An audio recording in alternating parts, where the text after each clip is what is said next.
Praise the lord. దేవుని నామాన్ని బట్టి అందరికీ శుభాభివందనాలు. దేవుని యొక్క వాక్యాన్ని చదువుకుందాం. సమూయేలు 2వ గ్రంథము 13వ అధ్యాయము 1వ వచనాన్ని మనం చదువుదాం.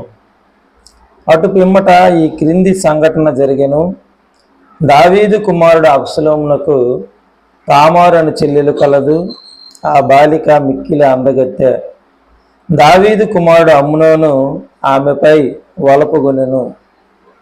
చూడండి ప్రియమైనటువంటి దేవుని సంగమా, విశ్వాసులారా, యవనస్తులారా, ఈనాడు దేవుని యొక్క వాక్యము సెలవిస్తున్నది. నీవు ఎవరైనా సరే నీలో దుష్ట కోరికలు లేదా విపరీతమైన కోరికలు ఉంటే నీ బ్రతుకు అర్ధాంతరంగా ముగిసిపోతుందని దేవుడు ఈరోజు ఈ సంఘటన ద్వారా మనతో మాట్లాడుతున్నాడు. ప్రియమైన దేవుని బిడ్డలారా, మన వాక్యంలో చూసినట్లయితే దావీదు కుమారుడు అంటే అమ్నోను దావీదుకి పెద్ద కుమారుడు.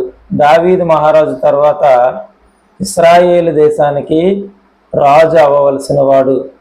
కానీ ఈ యొక్క అమ్నోను విపరీతమైనటువంటి దుష్ట కోరికలను కలిగి ఉంటున్నాడు.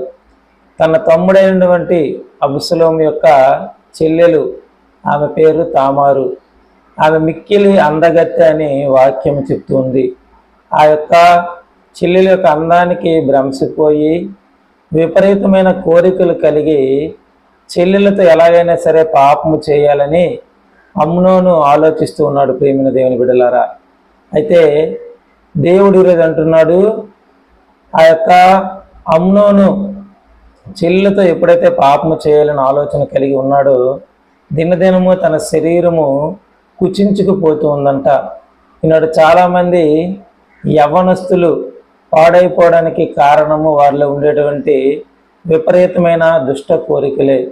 అమ్నోను దినదినము తన చెల్లిని తామారును తలంచుకొని తన శరీరము కుంగి కృషించిపోయినప్పుడు తన యొక్క స్నేహితుడైనటువంటి యోనాదాబు యొక్క ఆలోచనతో ఈ యొక్క అమ్నోను చెల్లెలను తన ఇంటికి పిలిపించుకొని కుతంత్రము పని చెల్లెలైన తామారుతో పాపము చేశాడు, చెల్లెల్ని పాడు చేశాడు. ప్రియమైన దేవుని బిడ్డలారా, చూడండి, ఎప్పుడైతే అమ్నోను చెల్లెలను పాడు చేశాడో తామారు అనైనటువంటి అబ్షలోము అమ్నోను మీద పగ పెంచుకున్నాడు. ప్రియమైన దేవుని బిడ్డలారా, ఈ యొక్క అబ్షలోము అమ్నోను మీద పగ పెంచుకొని ఒకానొక సందర్భం కొరకు వేచి చూసి అమ్నోనును చంపివేశాడు. ఈనాడు అమ్నోను తాను కోరుకుంటే ఎంతోమంది స్త్రీలను పెళ్లి చేసుకుని చక్కగా సుఖాలను అనుభవించేవాడు, రాజభోగాలు అనుభవించేవాడు, చక్కగా అన్ని విందులు వినోదాల్లో పాల్గొనేవాడు. తను రాజు అయిన తర్వాత ఎన్నో సౌభాగ్యాలు అనుభవించవలసిన వాడు.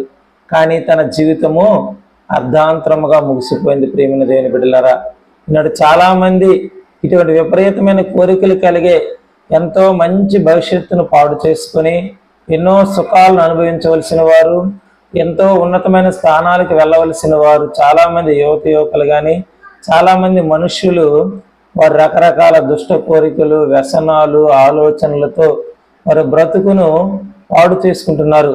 వారందరికీ హెచ్చరిక చేయడానికే ప్రభువారు ఈనాడు ఈ సంఘటన ద్వారా మనతో మాట్లాడుతున్నారు. ఎవరైనా సరే ఎప్పటికైనా ఇటువంటి విపరీతమైన కోరికలు నీవు కలిగి ఉన్నట్లయితే ఆ ఆలోచనలు మానుకొని ఇదిగో ప్రభు మన కొరకు బంగారు భవిష్యత్తును దాచి ఉంచారు. ఆయన మన కొరకు దాచి ఉంచిన బంగారు భవిష్యత్తు ఆయనకు మాత్రమే తెలియను. కాబట్టి దాని కొరకు వేచి ఉండి ప్రభు మార్గంలో నడుస్తూ పాపాలను విడిచిపెట్టి దేవుడిచ్చే గొప్ప భాగ్యాలను మనము పొందుకుందాం. ఆమేన్. ప్రార్థన చేద్దాం. పరిశుద్ధుడా, మహోన్నతుడా, మహాగణుడా, ఇదిగో దేవా, ఈ యొక్క వాక్యాన్ని ఆలకించిన ప్రతి బిడ్డను దీవించండి. ఎవరైనా దేవా నీ దీని దాసులు, నీ దీని బిడ్డలు ఇటువంటి విపరీతమైన దుష్ట కోరికలను కలిగి ఉన్నట్లయితే వాళ్ళ ఆలోచనలు దేవ నువ్వు లయపరిచి నీ జ్ఞానము కలిగి జీవించే జీవితాలను వరకు దయచేయమని, నీ కృపలో వారిని భద్రపరిచి దీవించి ఉన్నతమైన భవిష్యత్తులను దయచేయమని, మహిమ ఘనత ప్రభావాలు ఇవే పొందుకోమని యేసు పరిశుద్ధ నామములో అడుగుతున్నాము తండ్రి. ఆమెన్. పిత, పుత్ర, పరిశుద్ధాత్మ నామమున ఆమెన్.